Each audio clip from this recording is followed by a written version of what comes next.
مولا امیر علیہ السلام فرماتے ہیں کہ اور رب العالمین یعنی الحمدللہ رب العالمین سے مراد یہ ہے کہ تمام جہانوں کا مالک اور تمام جہانوں کو پیدا کرنے والا اللہ ہے،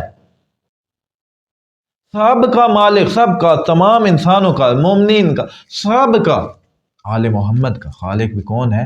حضرت آدم کا خالق بھی اللہ ہے، ٹھیک ہے میرے عزیز دوستو۔ وَسَائِقُ أَرْزَاقِهِمْ إِلَيْهِ، اور وہی ہے، مولا علی فرماتے ہیں اور وہی ذات ہے جو انسانوں تک جو ہے یا تمام مخلوقات کی طرف رزق پہنچاتی ہے۔ کون ذات ہے؟ اللہ۔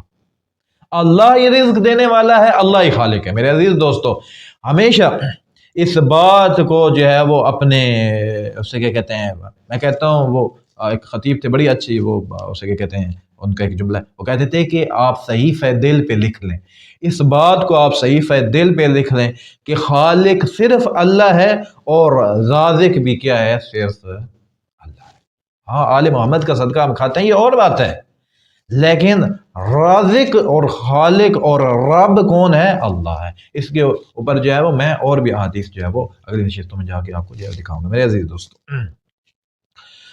فرمایا من حیث یعلمون ومن حیث لا یعلمون، مولا کا فرماتا ہے رزق اللہ دیتا ہے، ہو سکتا ہے کہ انسان کو علم ہو کہ یہاں سے جو اس طریقے سے جو اللہ رزق دے رہا ہے، اور ہو سکتا ہے انسان کو معلوم نہ ہو،